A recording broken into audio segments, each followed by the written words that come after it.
بسم اللہ الرحمن الرحیم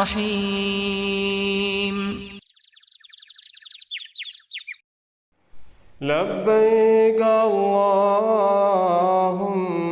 لبیک لبیک لا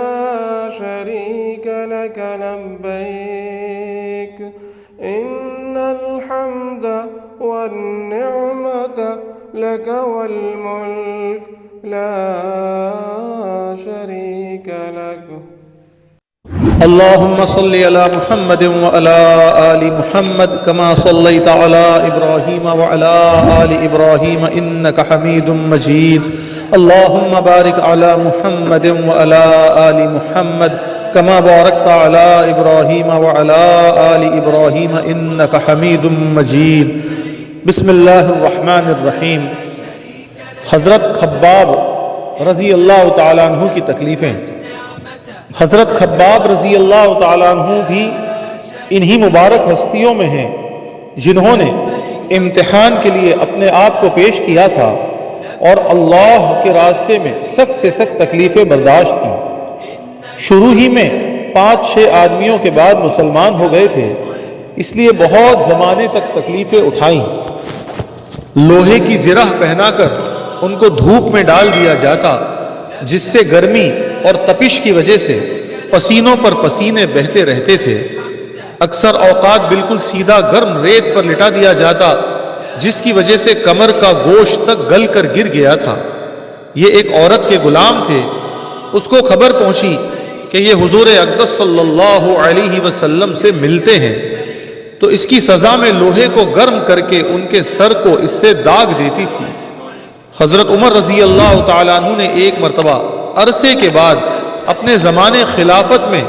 حضرت خباب رضی اللہ تعالیٰ عنہ سے ان تکالیف کی تفصیل پوچھی جو ان کو پہنچائی گئی۔ انہوں نے عرض کیا کہ میری کمر دیکھیں۔ حضرت عمر رضی اللہ تعالیٰ عنہ نے کمر دیکھ کر فرمایا کہ ایسی کمر تو کسی کی دیکھی ہی نہیں۔ انہوں نے عرض کیا کہ مجھے آگ کے انگاروں پر ڈال کر گھسیٹا گیا،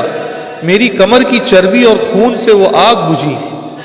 ان حالات کے باوجود جب اسلام کو ترقی ہوئی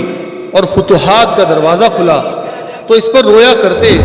کہ خدا نخواستہ ہماری تکالیف کا بدلہ کہیں دنیا ہی میں تو نہیں مل گیا۔ حضرت خباب رضی اللہ تعالیٰ عنہ کہتے ہیں کہ ایک مرتبہ حضور اقدس صلی اللہ علیہ وسلم نے خلاف عادت بہت ہی لمبی نماز پڑھی۔ صحابہ رضی اللہ تعالیٰ مجمعین نے اس کے متعلق عرض کیا تو حضور صلی اللہ علیہ وسلم نے ارشاد فرمایا کہ یہ رغبت و ڈر کی نماز تھی، میں نے اس میں اللہ جل شانہ سے 3 دعائیں کی تھی، ان میں سے 2 دعا قبول ہوئیں اور ایک کو انکار فرما دیا۔ سب سے پہلے میں نے یہ دعا کی کہ میری ساری امت قحط سے یعنی سوکھے سے، جس کو بولتے ہیں کہ بارش بند ہو جائے، اناج اگنا بند ہو جائے، تو قحط سے ہلاک نہ ہو جائے، یہ قبول ہو گئی۔ دوسری یہ دعا کی کہ ان پر کوئی ایسا دشمن مسلط نہ ہو جو ان کو بالکل مٹا دے، یہ بھی قبول ہو گئی۔ تیسری یہ دعا کی کہ ان میں آپس میں لڑائی جھگڑے نہ ہو، یہ بات منظور نہیں ہوئی۔ یہاں پر درمیان میں آ کر ایک بات جو علماء اکرام سے ہم نے سنی سمجھی ہے وہ بتا دیں کہ اگرچہ حضور پاک صلی اللہ علیہ وسلم کی یہ دعا قبول نہیں ہوئی تھی، لیکن اس کا ہرگز یہ مطلب نہیں ہوتا کہ ہم آپس میں لڑائی جھگڑے کریں اور اس بات کو دلیل بنائیں کہ بھئی لڑائی تو ہوئی گی نا، لڑائی تو ہونا ہی ہے نا، دیکھو نا۔ ایسا بالکل نہیں ہے، بلکہ اللہ تبارک و تعالیٰ نے ہم سب کو لڑائی سے، جھگڑے سے، آپس کے تنازع سے رکنے کو کہا ہے، اور آپ صلی اللہ علیہ وسلم نے اتنے درد کے ساتھ جو دعا مانگی، اس سے اس کا اندازہ لگتا ہے کہ کتنی بری چیز ہے۔ لیکن چونکہ قیامت کی نشانیوں میں سے بہت ساری نشانیاں ایسی ہیں جو بالکل ہی مطلب بری ہے، وہ ہو کر رہنے والی ہے، لیکن ہمیں اس برائی کا حصہ نہیں بننا ہے۔ ایسا نہیں سوچ سکتے ہم کہ بھئی قیامت کی نشانیوں میں سے نشانی ہے نا تو ایسا تو ہونے ہی والا ہے، تو ہونے والا ہے کا مطلب یہ نہیں ہے کہ ہم بھی اس میں پارٹیسپیٹ کر کے اس کا حصہ بن جائے۔ تو اسی لیے ہمیں جو ہے آپس کے اختلاف سے، مخالفتوں سے، آپس کے لڑائی جھگڑے سے اور قطع تعلق، قطع رحمی سے بالکل بچنا ہے، بالکل گریز کرنا ہے، اور حتی الوسع جو ہے ہمارے پیارے نبی صلی اللہ علیہ وسلم کے اسوہ نمونے پر ہم کو جمنا ہے۔ کہ جوڑ پر، محبتوں پر اور آپس کی جو ہے اتفاق و اتحاد پر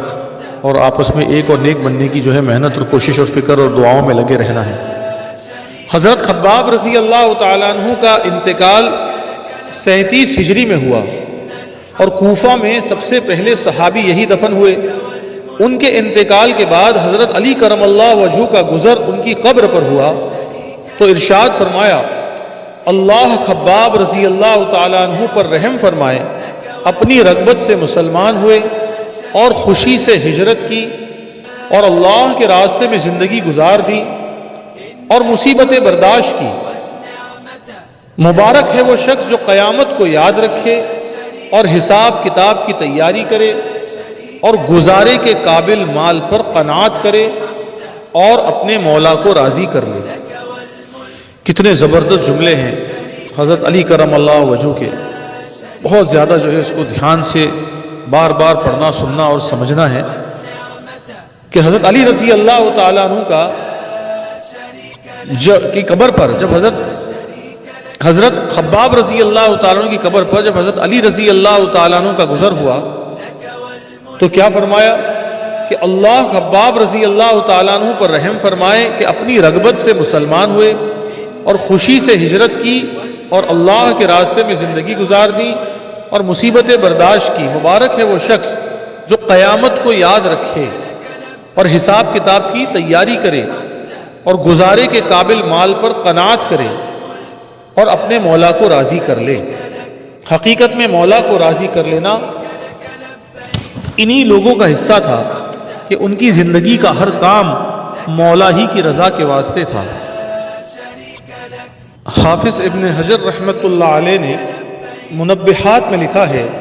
کہ ایک مرتبہ حضور اقدس صلی اللہ علیہ وسلم نے ارشاد فرمایا کہ مجھے دنیا میں 3 چیزیں محبوب ہیں، خوشبو،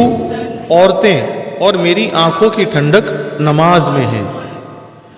یہاں پر بھی آ کر ایک غلط فہمی ہم دور کر دیں جو علماء کرام ہم کو سمجھاتے ہیں کہ اللہ کے نبی صلی اللہ علیہ وسلم کو عورت ذات سے بہت محبت تھی۔ عورت ایک ماں بھی ہوتی ہے، بہن بھی ہوتی ہے، بیوی ہوتی ہے، بچی ہوتی ہے، خالہ ہوتی ہے، پھوپھی ہوتی ہے۔ اسی لیے بہت ساری حدیثوں میں آیا ہے کہ حضور پاک صلی اللہ علیہ وسلم نے عورتوں کا بہت زیادہ خیال رکھنے کا اور ان کے حقوق ادا کرنے کا حکم دیا ہے۔ یہاں تک کہ فرمایا، حدیث پاک کا مفہوم ہے کہ تم میں سب سے بہتر وہ لوگ ہیں جو اپنے گھر والوں کے ساتھ اچھے ہیں اور میں اپنے گھر والوں کے ساتھ سب سے زیادہ تم میں سے اچھا سلوک کرنے والا ہوں۔ اسی طرح فرمایا کہ ماں کے قدموں کے نیچے جنت ہے، اور بہت ساری جو ہے مواقع پر حضور پاک صلی اللہ علیہ وسلم نے الگ الگ انداز میں اس چیز کو سمجھایا ہے۔ حضور پاک صلی اللہ علیہ وسلم کو اپنی والدہ سے بے انتہا محبت تھی، حضرت آمنہ سے۔ اسی طرح اپنی بہن حضرت شیمہ جو رجائی بہن تھی رضی اللہ تعالیٰ، ان سے محبت تھی، اپنی دائی حلیمہ سے جو ان کی رجائی ماں تھی، پھر اپنی بیویوں سے، پھر اپنی پیاری بچیوں سے۔ تو عورت ذات سے حضور پاک صلی اللہ علیہ وسلم کو محبت تھی، لہٰذا لوگ جو اس کا غلط مطلب نکالتے ہیں ان تک یہ بات پہنچا دی جائے